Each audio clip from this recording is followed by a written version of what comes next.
नमस्कार दोस्तों, स्वागत है आपका आज की कक्षा में। दोस्तों, हमारा समास का टॉपिक चल रहा है और उस समास के टॉपिक में पिछली जो अपनी क्लास हुई थी उस क्लास में हमने पंचमी तत्पुरुष के विषय में और चतुर्थी तत्पुरुष के विषय में चर्चा की थी। आज हमारी जो क्लास है इस क्लास में हम चर्चा करने वाले हैं षष्ठी तत्पुरुष की ओर। तो चलिए समास की इसी कड़ी को आगे बढ़ाते हैं और तत्पुरुष समास में व्यधिकरण तत्पुरुष के जो हम भेद पढ़ रहे थे विभक्ति तत्पुरुष, उसमें पंचमी तत्पुरुष तक तो अध्ययन कर चुके हैं। अब स्टार्ट करते हैं षष्ठी तत्पुरुष। अगला समास है अपना षष्ठी तत्पुरुष समास।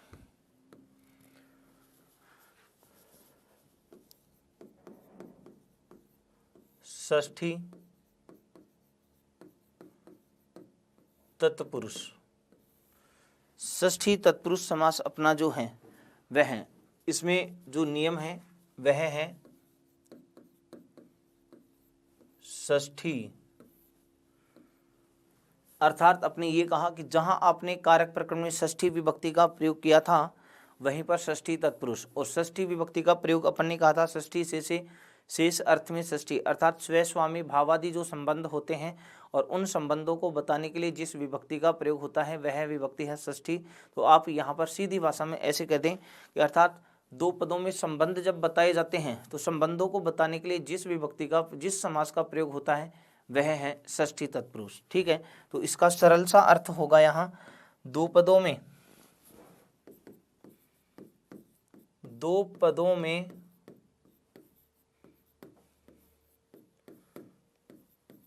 संबंध, दो पदों में संबंध बताने पर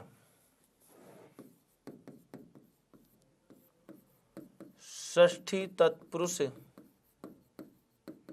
समास होता है। दो पदों में परस्पर संबंध बताया जाता है तो फिर कौन सा समास होता है? षष्ठी तत्पुरुष समास होता है। उदाहरण जैसे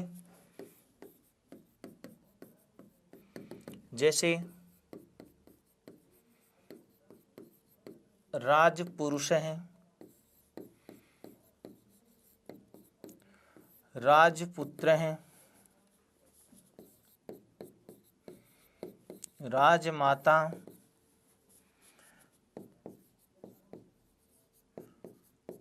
विद्यालय है,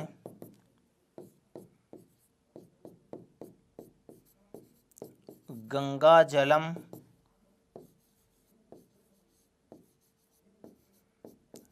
कर्म फलम,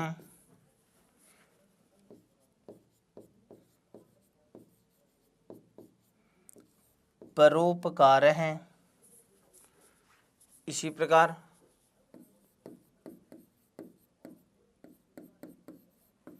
सत्संगति।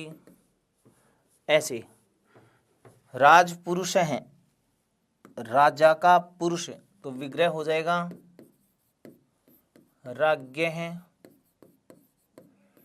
पुरुष हैं राजा का पुरुष, राजपुत्र हैं, राज्ञ हैं, पुत्र हैं राजमाता, राज्ञ हैं माता, विद्यालय हैं विद्यायाः, आलयः विद्यायाः आलय, गंगा जलम गंगायाः जलम गंगा का जल, कर्म फलम कर्मणः फलम कर्म का फल, परोपकार है, परेशान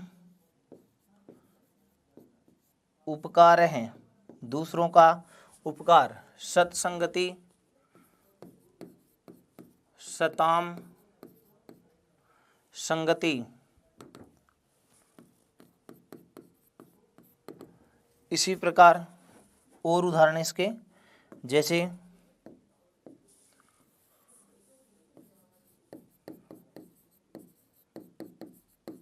आत्मज्ञानम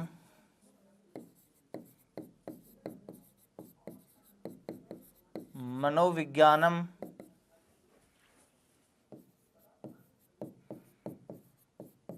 मनोविकार है,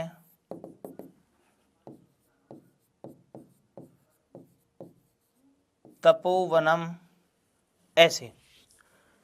तो समास विग्रह क्या होगा? आत्मा का ज्ञान, आत्मनः ज्ञानम, मनोविज्ञान, मन का विज्ञान, तो मनसः विज्ञानम, मनसः विज्ञानम, मन का विज्ञान। मनोविकार है, मनसः विकार है, मन का विकार। तपोवनम, तप से है, वनम, तप का वन। इसी प्रकार आगे उदाहरण, इसी का अगला उदाहरण लेते हैं। विश्व भाषा, विश्व भाषा, तो इसका विग्रह भी यही हो जाएगा, विश्वस्य भाषा, विश्वस्य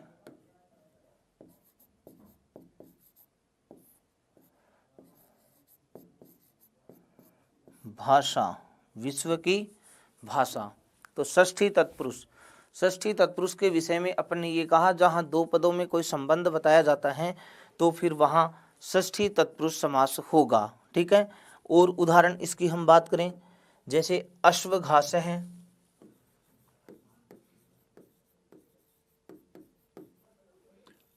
अश्वघास है, वासभवनम। आपको कहीं कई जगह अश्वघास और वासुभवन, इनमें चतुर्थी तत्पुरुष मिल जाएगा। अश्वाय घास है, वासाय भवनम। अश्व के लिए घास, घोड़े के लिए घास और रहने के लिए मकान, लेकिन ये गलत है, इसलिए आप इसको सही ये पढ़ें। अश्व घास और वासभवनम जो है उनमें षष्ठी तत्पुरुष है। अश्वस्य घास है, अश्वस्य घास है। इसी प्रकार वासस्य भवनम, ये ध्यान रखना, अश्व घास है, अश्वस्य घास है, और वास भवनम, वासस्य भवनम। इस रूप में यहाँ आपको षष्ठी तत्पुरुष समास करना है। ठीक है भाई। इसी प्रकार यदि हम और उदाहरणों की हम चर्चा करें, तो जैसे गृहस्वामी,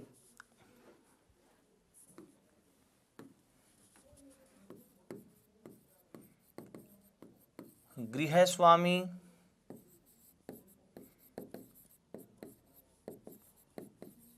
अस्मत् स्वामी, मनः स्थिति,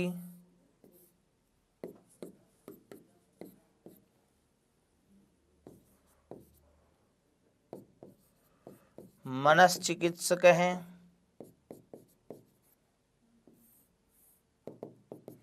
ठीक है ना। तो उदाहरण जैसे गृहस्य स्वामी, घर का स्वामी, अस्मत् स्वामी, अस्माकं स्वामी, हमारा स्वामी, मनः स्थिति, मनसः स्थिति, मन की स्थिति, मनश्चिकित्सक है, मनसः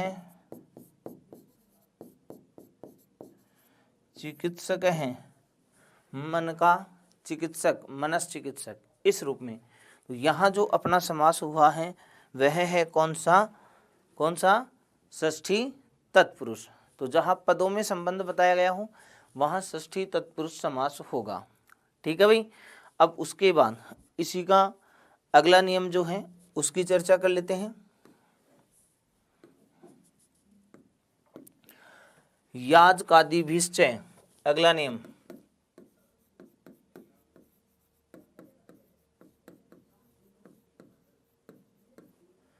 याजकादिभिश्च, याजक प्लस आदि भी प्लस च, इसका संधि विच्छेद क्या हो गया? याजक प्लस आदि भी प्लस च। ठीक है। ये ऐसे कहना चाह रहा है कि यदि उत्तर पद के रूप में कोई समस्त पद हो और उस समस्त पद में, तो आप इसका अर्थ ये निकाल लीजिए समस्त पद में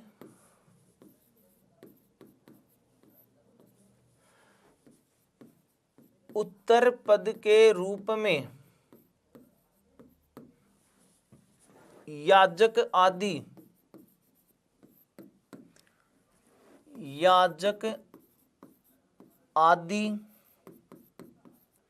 शब्द विद्यमान हो, याजक आदि शब्द विद्यमान हो तो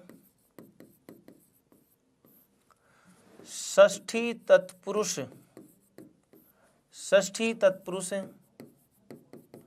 समास होता है।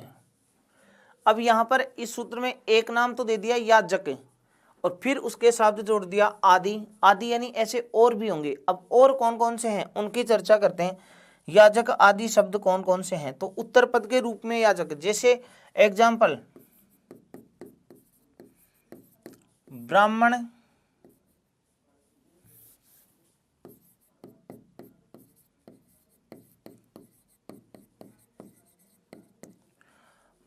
याजक हैं। इसी प्रकार देव पूजक हैं,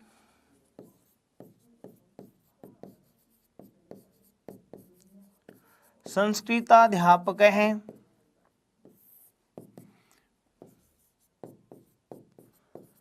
भोजन परिवेशक हैं, घटोत्पादक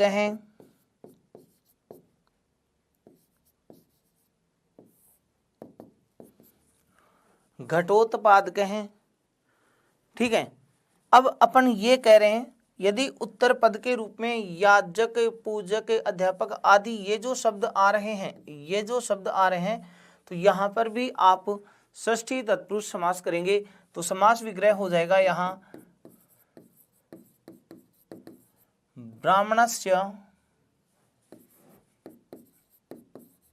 याजक हैं, देवानाम पूजक हैं, संस्कृतस्य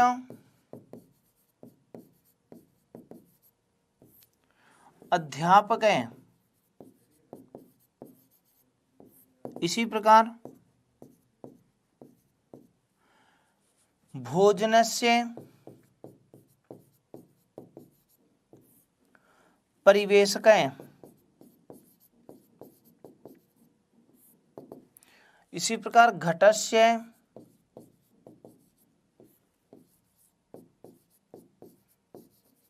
उत्पादक हैं। ये कुछ इसके उदाहरण हैं और इन उदाहरणों में जो समास होगा वह षष्ठी तत्पुरुष समास होगा। इसी प्रकार राज परिचारक है, इसी में आ जाएगा। राज परिचारक हैं, राजा का परिचारक, राज्ञ है, परिचारक हैं। विग्रह करेंगे तो राज्ञ हैं, परिचारक हैं, राजा का परिचारक। भूभृता, भूवह भृता, ये उदाहरण है इसका। भूभर्ता, तो इसमें हो जाएगा भूवह भृता, भूवह भर्ता, भूवह भर्ता, भूभर्ता, भूवह भर्ता, ये इसी का उदाहरण है। ठीक है ना। तो अपने पास ये कहा याजक आदि विषय, ऐसे कह रहे हैं अगर उत्तर पद के रूप में याजक, पूजक, अध्यापक, परिवेशक आदि ये जो शब्द आ रहे हैं ऐसे शब्द विद्यमान हो तो आप वहां पर षष्ठी तत्पुरुष समास करेंगे। ठीक है, तो ये उदाहरण लिख लीजिए षष्ठी तत्पुरुष के। उसके बाद आगे बढ़ते हैं। अगला नियम है षष्ठी का, पूर्वापराधोत्तर एक देशिन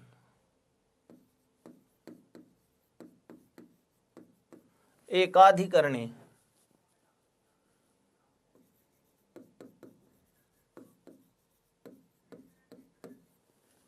पूर्वापरध्रोत्रम एक देशीन एकाधिकरणे। ये क्या कहना चाह रहे हैं, इसका भी अर्थ निकाल लेंगे। ये क्या कहना चाहे, इसमें जो जो शब्द हैं वो अलग निकालें। पूर्व, अपर, अधर, उत्तरम,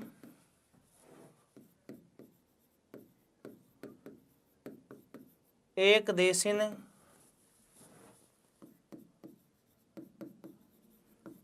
एकाधिकरणे, एक अधिकरणे, एकाधिकरणे, एक अधिकरणे। ठीक है, पूर्व, अपर, अधर, उत्तरम, एक देशिन, एकाधिकरणे। ये यहाँ पर अपन इसकी व्याख्या मतलब इसका विच्छेद जो है सूत्र का वो इस प्रकार होगा। अब पहले इसमें दो शब्द दे रखे हैं, एक देशिन और एकाधिकरणे। इसका अर्थ निकाल लेते हैं।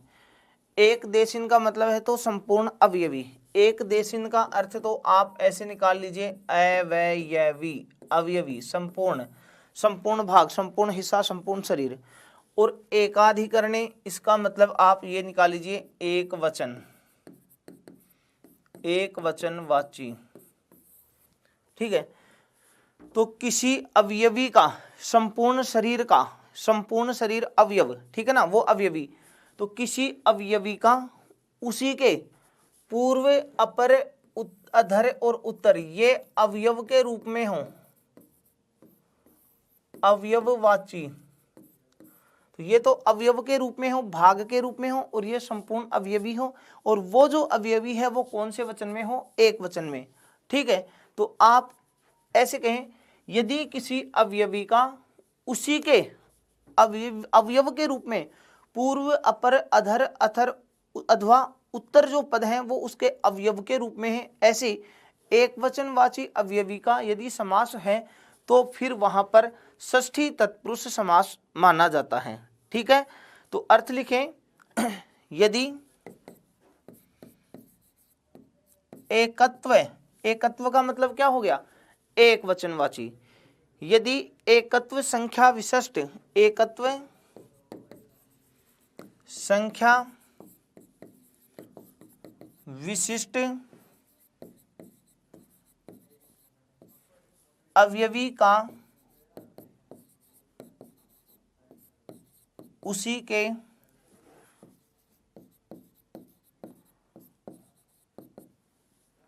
अवयवी, एकत्व संख्या विशिष्ट अवयवी के साथ, के साथ करें, के साथ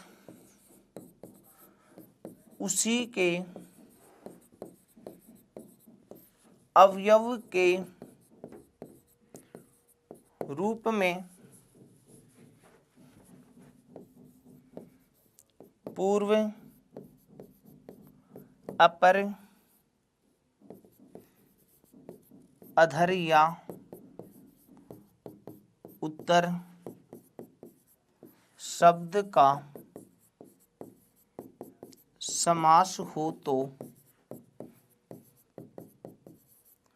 षष्ठी तत्पुरुष समास माना जाता है। मतलब सीधा सा अर्थ ये निकाल लीजिए इसका, है ना। पहला पद आप ऐसे कहें, पहला पद क्या हो, पूर्व, अपर, पूर्व, अपर, अधर या उत्तर, और दूसरा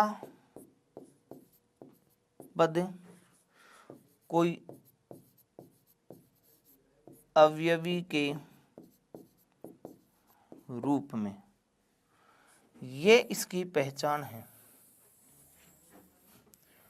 पहला पद तो आपको इसके रूप में मिल जाए, पूर्व, अपर, अधर, उत्तर, और दूसरा पद है जो अवयवी के रूप में हो, वहां षष्ठी तत्पुरुष। विग्रह में उत्तर पद में षष्ठी, नोट के रूप में याद रखना। यहाँ ये जो विग्रह होगा, यहाँ जो आप विग्रह करेंगे तो ध्यान रखना, उत्तर पद में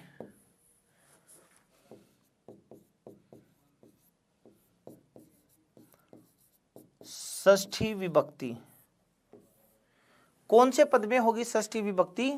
उत्तर पद में। एग्जाम्पल के द्वारा, जैसे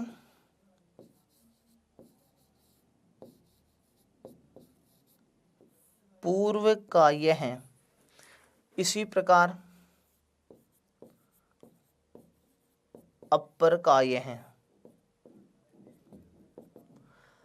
अब यहां पर समास विग्रह करेंगे तो उत्तर पद में षष्ठी करेंगे, तो पूर्वम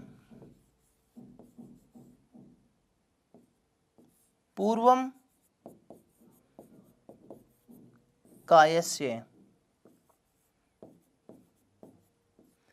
अपरम कायस्य। पूर्व काय है पूर्वम कायस्य, अपर काय है अपरम कायस्य। ठीक इसी प्रकार अधर काय अधर्म कायस्य, उत्तर काय है उत्तरम कायस्य। ऐसे यहाँ आप इसके समस्त पदों का विग्रह करेंगे। अगले उदाहरण इसके, जैसे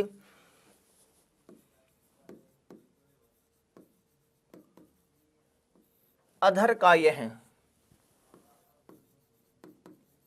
अधर काय है, उत्तर काय है। इसी प्रकार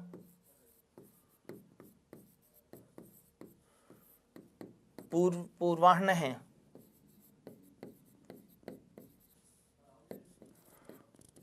अपराह्न है, पूर्वाह्न है, अपराह्न है। ठीक है, ये इसी के उदाहरण हैं। अब इनका समास विग्रह कर लेते हैं। समास विग्रह होगा अधर्म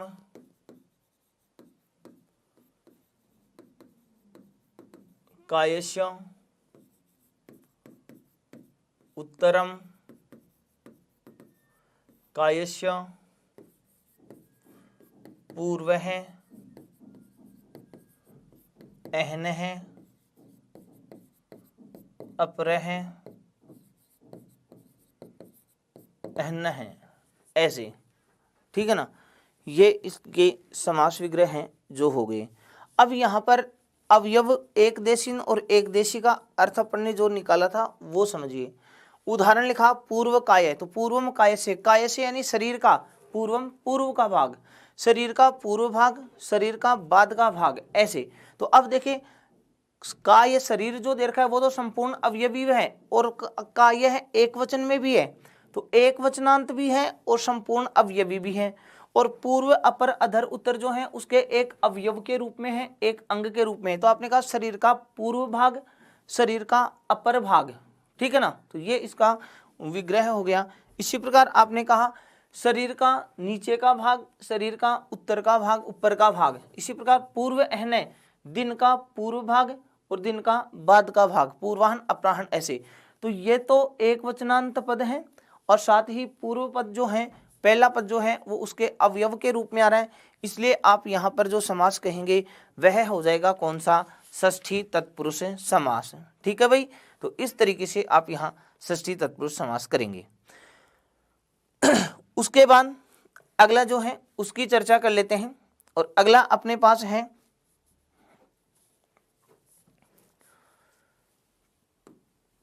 अगला नियम,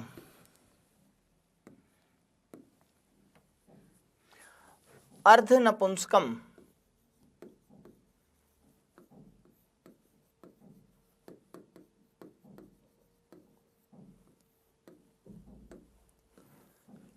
अगला नियम है अर्ध नपुंसकम।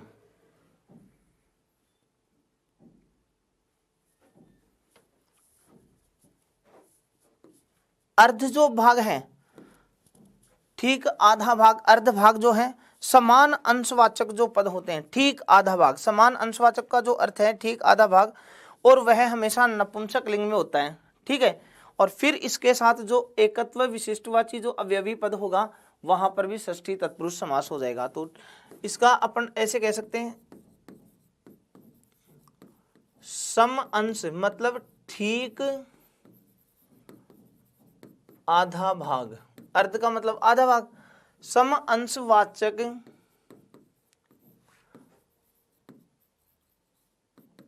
अर्ध शब्द। सम अंशवाचक कौन सा शब्द दे रखा है सूत्र में? अर्ध, सम अंशवाचक अर्ध शब्द नपुंसक,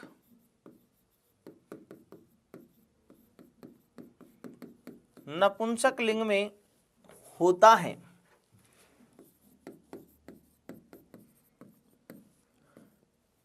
तथा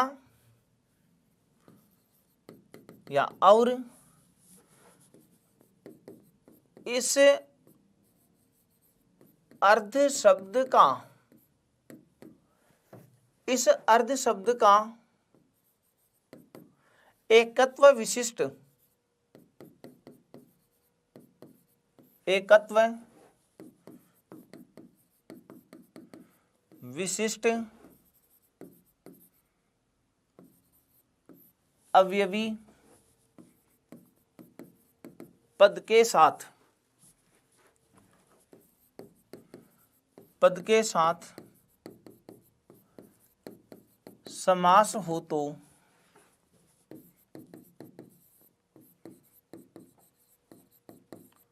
षष्ठी तत्पुरुष समास होता है। तो सीधा सा अर्थ आप ये समझ लें, पूर्व पद के रूप में अर्थ होगा और उत्तर पद के रूप में अवयववाची, एक वचनांत अवयववाची। सीधा सा अर्थ, इसकी पहचान, पहचान में आपने ये कह दिया पूर्व पद, पूर्व पद तो क्या होगा अर्ध, और उत्तर पद एक वचनांत, एक वचनांत अवयवी।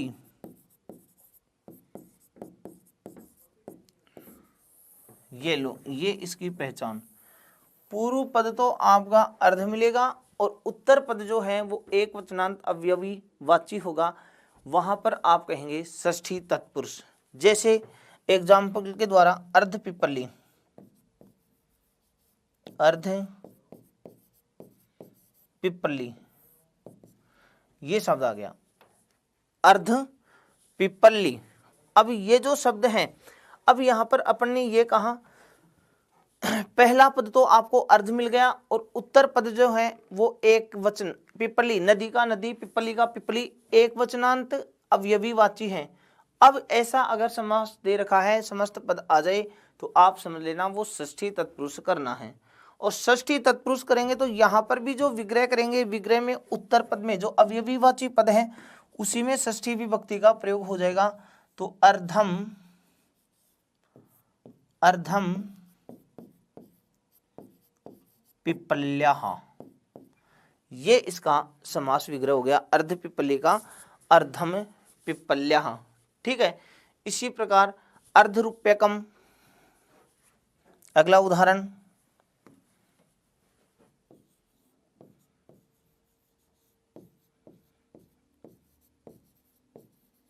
अर्धरूप्यकम,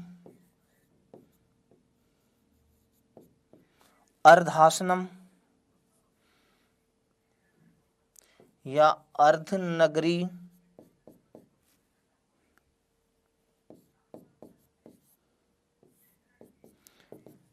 अर्धरूप्यकम, अर्धनगरी, ये इन्हीं के उदाहरण हैं। तो चलिए इसका करिए समास विग्रह, इनका समास विग्रह करिए। अर्ध शरीरम,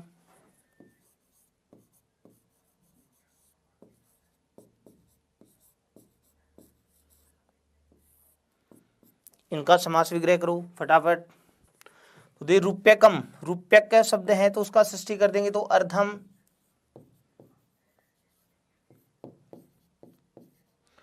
रूप्यकस्य, अर्धम रूप्यकस्य, ये हो जाएगा इसका। ठीक है,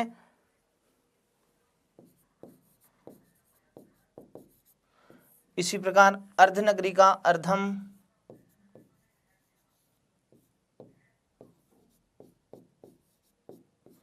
नगरियाः, इसी प्रकार अर्धशरीरम तो अर्धम शरीरस्य, ऐसे।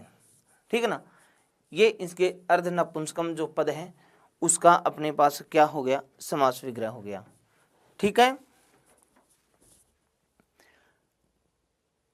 नोट कर लिया होगा। षष्ठी तत्पुरुष में अब अगला जो नियम है उसकी ओर चर्चा करते हैं, और वह है राजदंतादिषु परम। अगला नियम, राजदंतादिषु परम।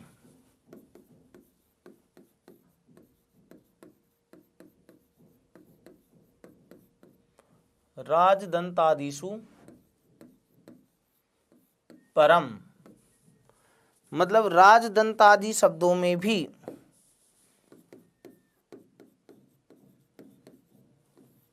राजदंतादि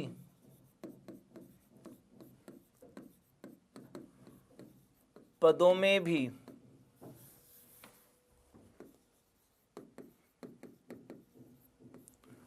षष्ठी तत्पुरुष समास। षष्ठी तत्पुरुष समास होता है। अब षष्ठी तत्पुरुष समास होगा तो वो कैसे होगा, जैसे सबने पास शब्द यही है, राजदंत है।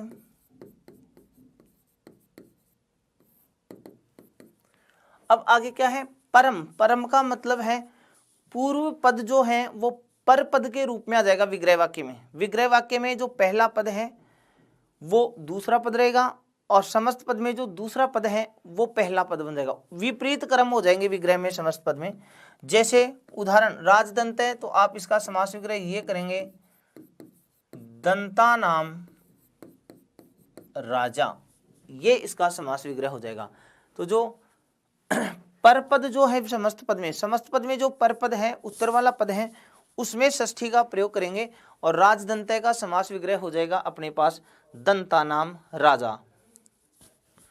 ठीक है, अब लास्ट में एक निवार्तिक है उसकी चर्चा और कर लेते हैं षष्ठी में।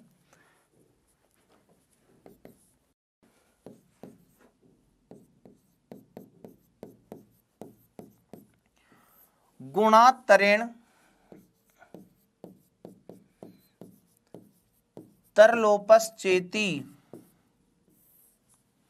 वक्तव्यम।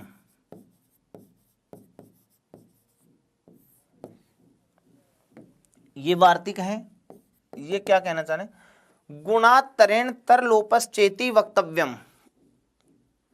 अब देखिए, गुणात धन तरेण, गुणवाची शब्दों के साथ तरप प्रत्यांत शब्द हो, गुणवाची शब्द हो और उसके साथ तरप प्रत्यय का प्रयोग हो। गुणवाची शब्दों के साथ तरप प्रत्यय का यदि प्रयोग हो तो फिर आप वहां पर षष्ठी तत्पुरुष करेंगे, और साथ ही तरलोप है, तरलोपश्चेति च तरलोप है धन च धन इति वक्तव्यम। तरप प्रत्यय जो है उसका भी वहां पर क्या हो जाएगा, लोप हो जाएगा। ठीक है, तो आप ऐसे कहें, अर्थ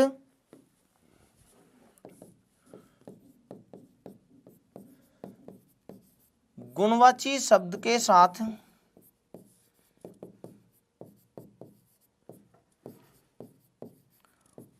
तरप प्रत्यय का प्रयोग हो तो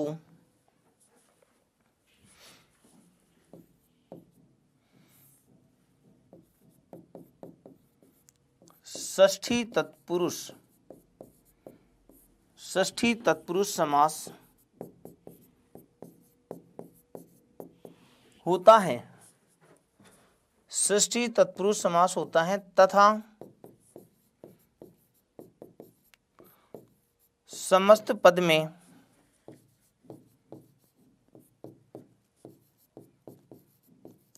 तरप प्रत्यय का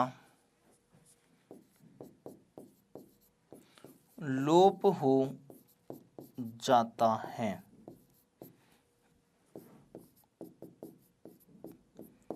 जैसे, अब समझिए इसको सीधा सा तरीके से आप ऐसे समझो, जैसे मैंने एक उदाहरण लिख दिया, सर्वेषां महत्तरः। ये आ गया, समास विग्रह दे रखा है सर्वेशाम महत्रय, यहाँ षष्ठी विभक्ति का प्रयोग दे रखा है सर्वेशाम में, और महत्र में महत शब्द है, तरप प्रत्यय है। क्लियर। तो षष्ठ्यंत शब्दों का गुणवाची तरप प्रत्यांत शब्द के साथ समास हो तो वहां षष्ठी तत्पुरुष समास हो जाएगा। फिर अब जैसे ही समस्त पद बनाएंगे तो समस्त पद बनाते समय क्या करेंगे, पूर्व पद की विभक्ति का लोप, पूर्व पद की विभक्ति का लोप कर दिया तो हो गया सर्व। पूर्व पद की जैसे ही अपन ने विभक्ति का लोप किया तो शब्द बन गया अपने पास सर्व, ये तो हो गया। अब महत शब्द है ना, अब महत में तरप प्रत्यय का लोप कर देंगे तो अकेला महत रह जाएगा। अब ये जो तरप लिखा है ना वो तरह मैत्र कौन से लिंग में है, पुल्लिंग में, तो महत शब्द का पुल्लिंग लिख दो, तरप प्रत्यय हटा करके महत का पुल्लिंग लिख दीजिए। तरप का प्रत्यय का प्रयोग करेंगे तो महत का पुल्लिंग क्या हो गया, महान, तो रूप बनेगा सर्व महान। ठीक है ना, सर्वेशाम महत्र, इसका जो समस्त पद बनाएंगे वो ये बनेगा सर्व महान। ठीक है। अब यदि मान लीजिए मैं आपके सामने ऐसे लिख दूं सर्वेशाम महत्रा,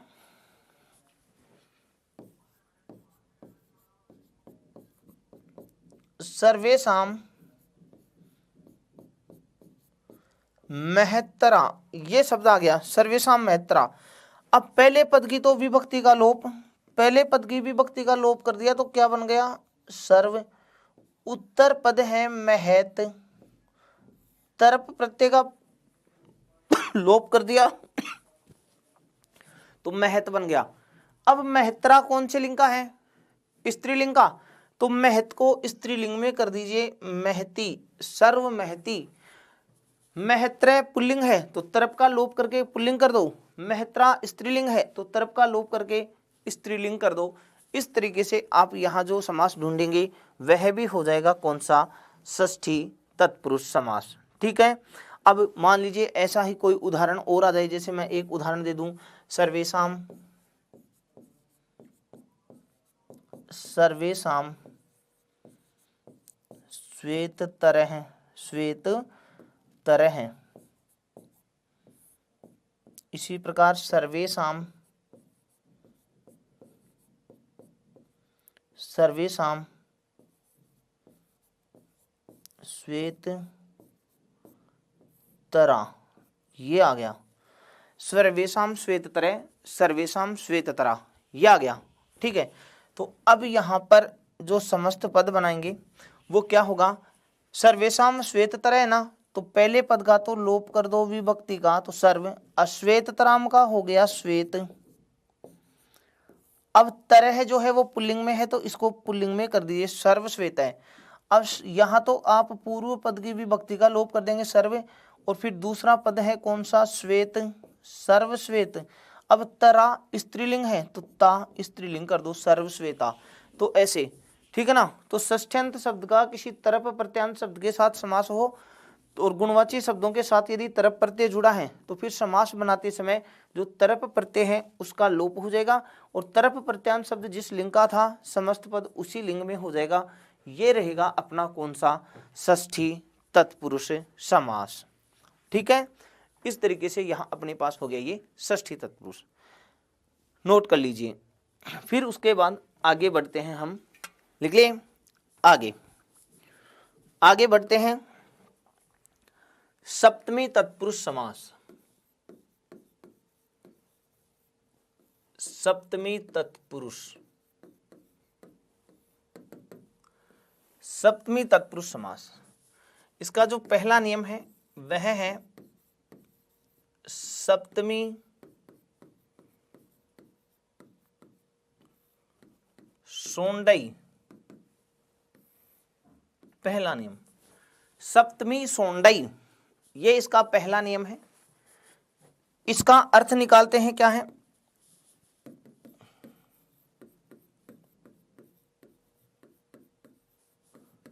सोंडादि गण, सोंडादि गण में सोंड आदि जिनके ऐसे समूह आ रहे हैं ऐसे शब्दों का शब्द, तो सोंडादि गण में पठित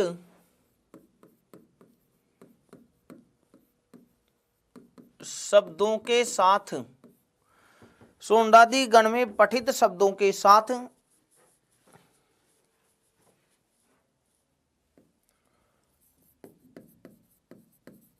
सप्तम्यंत सुबंत का समास हो तो सप्तमी तत्पुरुष समास होता है।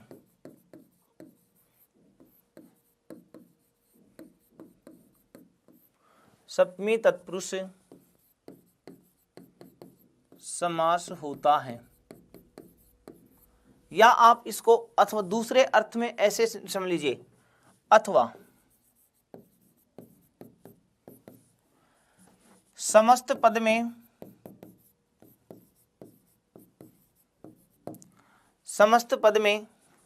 उत्तर पद के रूप में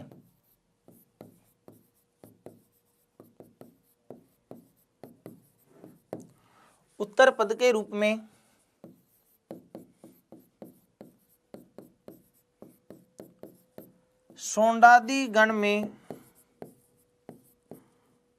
पढ़े जाने वाला, सोंडादी गण में पढ़े जाने वाला शब्द विद्यमान हो तो सप्तमी तत्पुरुष समास होता है। जैसे अब यहां सोंडादी गण का नाम आ रहा है तो इसका मतलब ये सोंड खुद तो है ही, इसका अर्थ बताने वाले ऐसे और भी अनेक शब्द हैं, और वो शब्द अगर उत्तर पद के रूप में हमें मिल जाएं तो वहां सप्तमी तत्पुरुष समास करेंगे। उदाहरण, सोंडादी गण के उदाहरण कौन कौन से हैं? जैसे अक्ष सोंड है,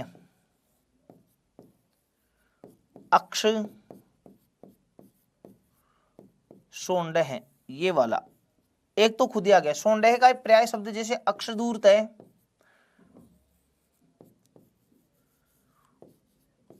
अक्षधूर्त है, इसी प्रकार जैसे स्त्री धूर्त है, इसी प्रकार जैसे कला प्रवीण है,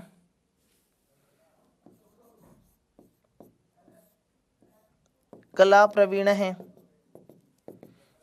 इसी प्रकार जैसे कला दक्ष है,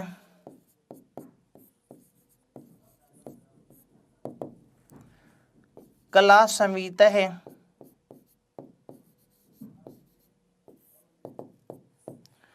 वाक्पटु,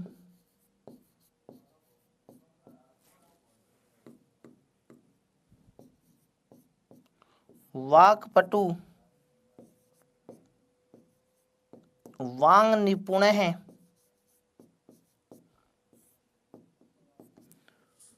इसी प्रकार कला निपुण है,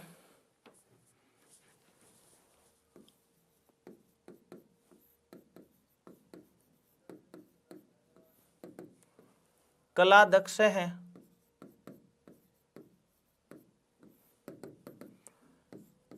जलमग्न है। ऐसे जो पद आ रहे हैं सोंडादी गण के, ये जो पद हैं, इन पदों में आप कौन सा समास बताएंगे? सप्तमी तत्पुरुष बताएंगे। कार्य कुशल, तर्क कुशल, ये आदि इसी के पद में आ जाएंगे। कार्य कुशल है, इसी प्रकार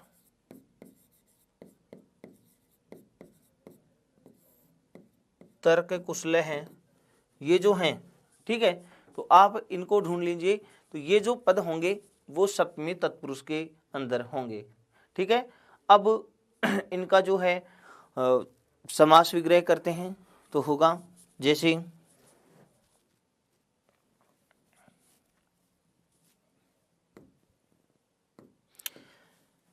अक्ष सोंड है,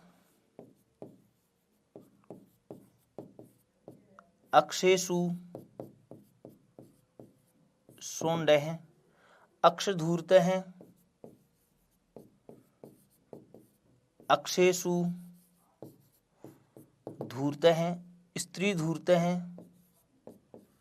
स्त्रीषु, स्त्रीषु धूर्त हैं, स्त्रियों में धूर्त। कला प्रवीण है, कलायाम प्रवीण है। कला दक्ष है, कलायाम दक्ष है। कला संवित है, कलायाम संवित है। वाक्पटु, वाची, पटु वांग निपुण है, वाची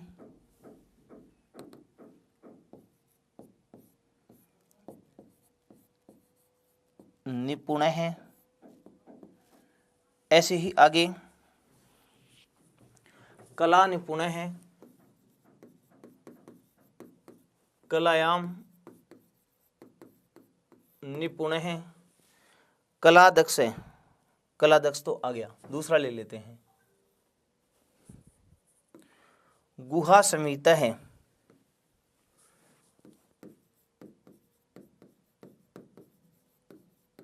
गुहा समीत है। गुहायाम समीत है, गुहायाम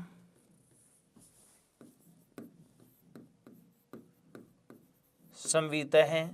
इसी प्रकार जलमग्न है, जले मग्न है। कार्य कुशल है, कार्य कुशल है। तर्क कुशल है, तर्के कुशल है। गृहांत है, गृहे अंत है। ठीक है। सभा पंडित है, शास्त्र पंडित है। उदाहरण आगे, सभा पंडित है,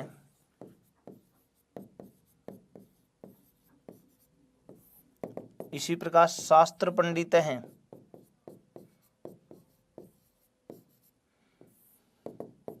तो ये जो पद हैं इनमें भी आप सप्तमी तत्पुरुष बताएंगे। सभायाम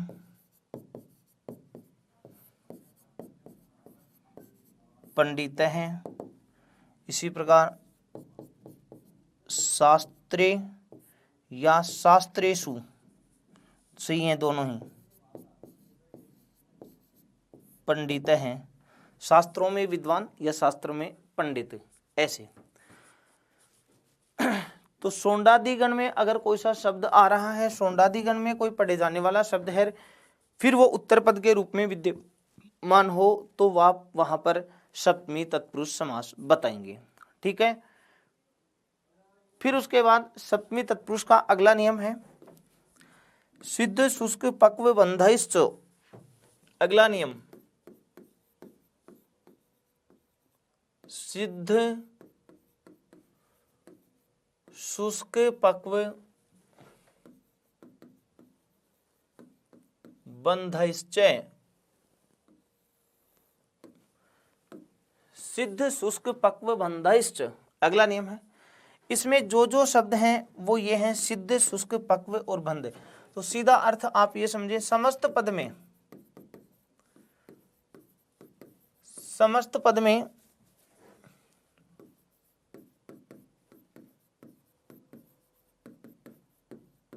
उत्तर पद के रूप में सिद्ध शुष्क पक्व अथवा बंध, और ये जो होंगे ना वो सप्तम्यंत के साथ होंगे, ये ध्यान रखना। विग्रह में सप्तम्यंत मिलेगा। तो सिद्ध शुष्क पक्व अथवा बंध विद्यमान हो, विद्यमान हो तो वहां सप्तमी तत्पुरुष समास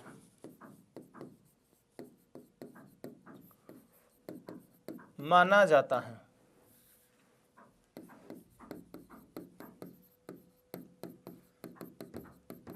जैसे उदाहरण लिखते हैं इसका, अग्नि सिद्ध है,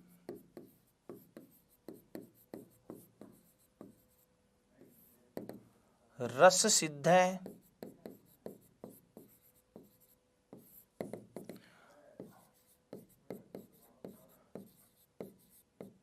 आतप शुष्क है। इसी प्रकार स्थाली पक्व है,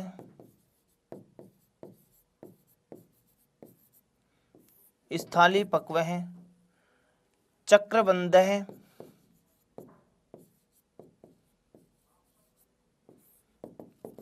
पाशबंध है, ऐसे। ठीक है, तो ये कहा अपन ने उत्तर पद के रूप में सिद्ध, शुष्क, पक्व अथवा बंध विद्यमान हो। कौन कौन से पद विद्यमान हो? सिद्ध, शुष्क, पक्व अथवा बंध विद्यमान हो, तो फिर वहां पर भी षष्ठी तत्पुरुष समास होगा। ठीक है, अब उदाहरण जैसे अग्नि सिद्ध, तो सॉरी षष्ठी सप्तमी तत्पुरुष होगा, और सप्तमी तत्पुरुष यदि हम करेंगे तो पूर्व पद में जो सप्तमी विभक्ति है उसका प्रयोग कर दीजिए। तो अग्नि में हरि का हरऊ, अग्नि का अग्नऊ, तो यहाँ जो समास विग्रह करेंगे हम ये करेंगे अग्नऊ सिद्ध है। तो रस का रसेसु या रसे, रसेसु सिद्ध है, रसों में सिद्ध। आतप शुष्क है, तो आप ऐसे कहेंगे आतपे, धूप में, शुष्क है, आतप शुष्क है, आतपे शुष्क है। स्थाली पक्व है, तो स्थाल्याम पक्व है। चक्रबंध है, चक्रे बंध है। पाश बंध है, पासे बंध है, पास में बंधा हुआ, जाल में बंधा हुआ। तो उत्तर पद के रूप में आपको ये ढूंढना है, सिद्ध, शुष्क, पक्व अथवा बंध शब्द विद्यमान हो, तो फिर आप वहां पर जो समास करेंगे वह होगा कौन सा? सप्तमी तत्पुरुष समास। ठीक है, उसके बाद सप्तमी तत्पुरुष का जो अगला नियम है उसकी चर्चा करते हैं। लिख लिया होगा? आगे अगला नियम, ते नहोरात्राव्यवः। अगला नियम है के नहो रात्रावयवः।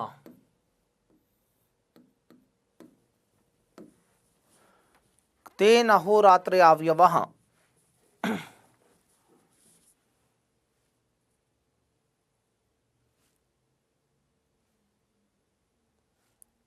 लिख लिए? अब देखो इसका विच्छेद,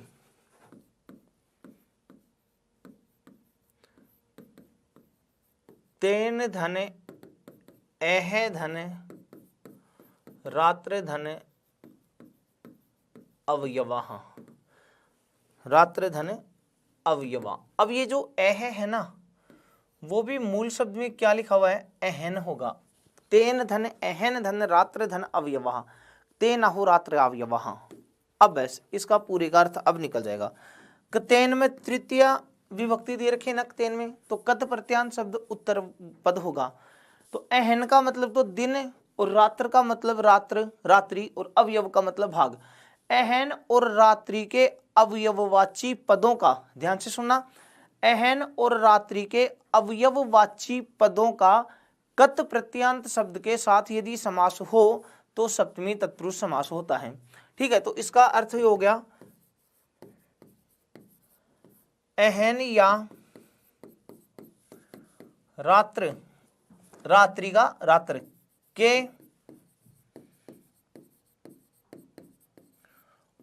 अवयववाची पद का, अवयववाची पद का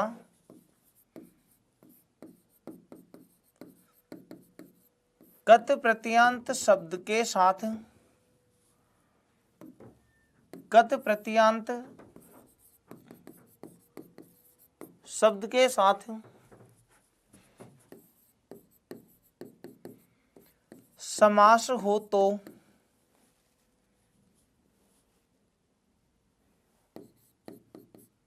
हो तो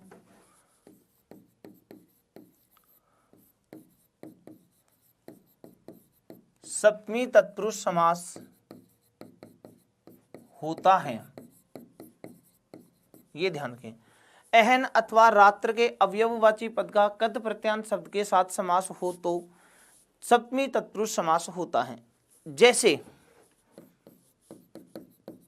जैसे उदाहरण से समझिए, उदाहरण के लिए द्वारा लेते हैं। जैसे आपके पास आ गया पूर्वाहन कृतम, ये शब्द आ गया अपने पास। पूर्वाहन कृतम अपने पास एक शब्द है, पूर्वाहन कृतम। अब देखिए पूर्व प्लस अहन से पूर्वाहन बनाए तो अहन का भाग आ गया, अवयव आ गया पूर्व, तो अहन जो दिन है उसका एक भाग है पूर्वाहन, पूर्व भाग, दिन का पहला भाग, तो ये तो अहन का अवयववाची पद हो गया पूर्वाहन। और फिर आगे क्या कह रहा है, कत प्रत्यांत शब्द होना चाहिए, तो क्री धातु में देखो कत प्रत्यय दे रखा है तो कत प्रत्यांत शब्द भी हो गया। ठीक है, ऐसा अगर शब्द रूप आपके समास से युक्त पद आ जाए तो अहन या रात्र के अवयववाची शब्द का फिर उत्तर पद के रूप में कत प्रत्यांत अगर शब्द हो तो सप्तमी तत्पुरुष समास होगा। और सप्तमी तत्पुरुष समास यदि हम करेंगे तो विग्रह कर दो पूर्वाहणे कृतम, पहले पद में सप्तमी विभक्ति का प्रयोग कर देंगे तो पूर्वाहणे कृतम, पूर्वाहणे कृतम। जैसे अपराहन कृतम,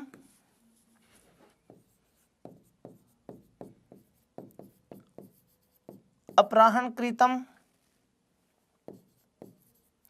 तो समास विग्रह क्या करेंगे, अपराहणे कृतम,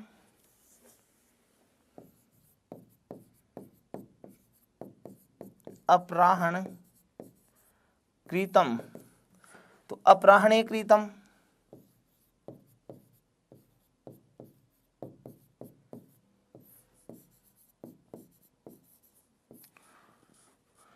इसी प्रकार पूर्व रात्र कृतम, अप्ररात्र कृतम, पूर्व रात्र कृतम, अपर रात्र कृतम। ठीक है, तो चलो करो विग्रह इनका, पूर्व रात्र कृतम और अपर रात्र कृतम जो पद हैं उनका विग्रह कीजिए फटाफट। रात्र शब्द के अंत में ए आ रहा है ना, तो आप क्या करेंगे, पूर्व रात्रे कृतम और अपर रात्रे कृतम, विग्रह कर लीजिए। पूर्व रात्रे कृतम, पूर्व रात्रे कृतम, और ये हो जाएगा अपर रात्रे कृतम। ठीक है, तो मैं ये समझाना चाह रहा था, देखो पूर्वाहन, अपराहन, पूर्व रात्र, अपर रात्र, ये रात्र या दिन के अवयववाची हो गए और उनके साथ कत प्रत्यांत शब्द हो तो फिर सप्तमी तत्पुरुष समास आप यहाँ करेंगे। नोट कर लीजिए, इनको नोट कर लिया होगा। उसके बाद अगला जो नियम है अपना उसकी चर्चा करते हैं। अगला नियम है ध्वांशेन क्षेपे। अगला नियम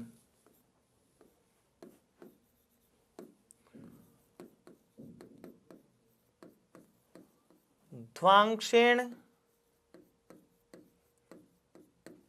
क्षेपे, जो अगला नियम है वह है अपना ध्वांशेन क्षेपे। सीधा सा अर्थ है इसका, यहाँ क्षेपे जो दे रखा है, क्षेपे का अर्थ है निंदा, तो सीधा अर्थ ही हो गया निंदा अर्थ में ध्वांश, ध्वांश है कौवा, निंदा अर्थ में ध्वांशवाचक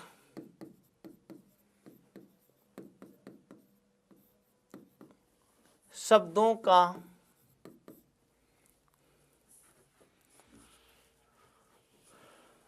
समास सप्तमी तत्पुरुष संज्ञक होता है। सप्तमी तत्पुरुष होता है, ये आप ध्यान रखेंगे। ठीक है, हाँ तो कहा निंदा अर्थ में द्वांशवाचक शब्दों का यदि समास हो तो वह सप्तमी तत्पुरुष समास होता है। ये आप यहाँ ध्यान रखेंगे। अब इसका जब विग्रह करेंगे अपन, इसका विग्रह करेंगे तो कैसे, जैसे कोई, पहली बात तो ये आप समझे कि ये ध्वांश अर्थ होता क्या है। ध्वांश किसे कहते हैं, काक या ध्वांश या तीर्थ काक ऐसे जो हैं, तो वो कैसे ध्वांश के अर्थ में, निंदा अर्थ में कैसे, अर्थात तीर्थ काक या तीर्थ ध्वांश ऐसे छात्रों को कहा जाता है जो विद्या अध्ययन हेतु एक गुरु से दूसरे गुरु के पास भटकते रहते हैं। ऐसे छात्रों को तीर्थ ध्वांश या तीर्थ काक कहा जाता है। और तीर्थ ध्वांश या तीर्थ काक है तो तीर्थ का वो ध्वांश जो काकवाची शब्द आ गया ना, मतलब जो भी कोये जो होते हैं जो एक स्थान से दूसरे स्थान पर अपने पेट भरने के लिए इधर उधर घूमते रहते हैं, वैसे ही जो छात्र विद्या अध्ययन हेतु एक गुरु से दूसरे गुरु के पास भटकते रहते हैं उन्हें तीर्थ ध्वांश या तीर्थ काके कहा जाता है। तो इसका जो समस्त पद है वो आपको इस रूप में मिल जाएगा, जैसे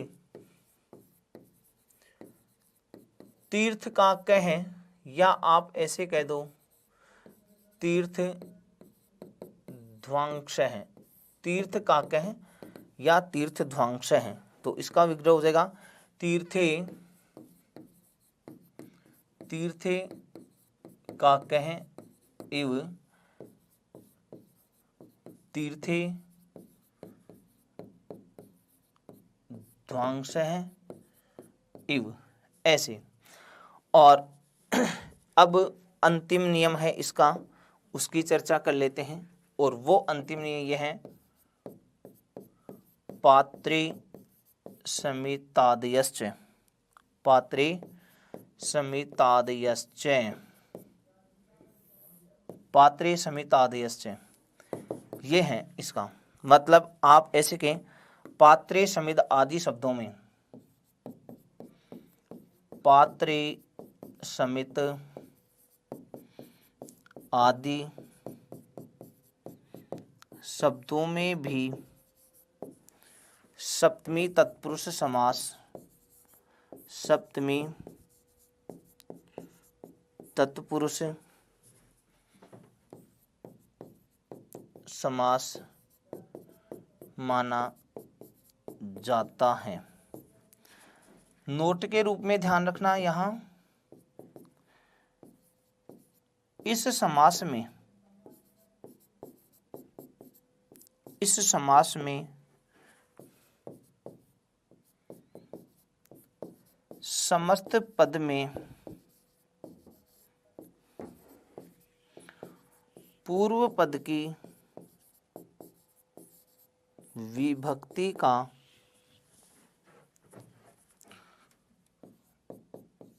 लोप नहीं होता। जैसे जैसे पात्रे समित हैं, पात्रे समित हैं, ये विग्रह हैं। गेहे सूर हैं, गेहे नर्दी, ऐसे जो पद हैं, ठीक है ना। तो आपने कहा ये जो शब्द हैं इनमें पूर्व पद की विभक्ति का लोप नहीं होगा। पात्रे समिता, गेहे सूर है, गेहे नर्दी। तो अब इनका समस्त पद बनाएंगे तो वो ऐसे होगा, पात्रे समिता गेहे सूर है, गेहे नर्दी आदि। गेहे सूर है, गेहे नर्दी आदि, ये जो पद हैं वो इस रूप में आएंगे। इसी प्रकार जैसे गोष्ठे पंडित हैं,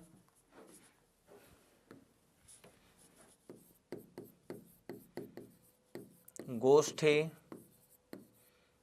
पंडित हैं, तो समास विग्रह करोगे तो ये हो जाएगा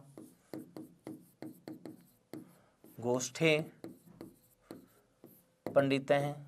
तो ये पात्रादि, पात्र समित आदि जो पद हैं इन शब्दों में भी आप सप्तमी तत्पुरुष कहेंगे। ये भी निंदा अर्थ में होते हैं। ये जो हैं वो कौन से अर्थ में होते हैं, निंदा अर्थ में, निंदा अर्थ में ही ये प्रयुक्त होते हैं। और यहाँ पर भी आप सप्तमी तत्पुरुष समास करेंगे, ठीक है। तो व्यधिकरण तत्पुरुष में अपन ने ये द्वितीय से लेकर के सप्तमी विभक्ति तक जो समास थे उनकी चर्चा की है। अब तत्पुरुष का जो दूसरा भेद है समानाधिकरण तत्पुरुष, उसकी चर्चा जो है हम अगली क्लास में करेंगे। जय हिंद।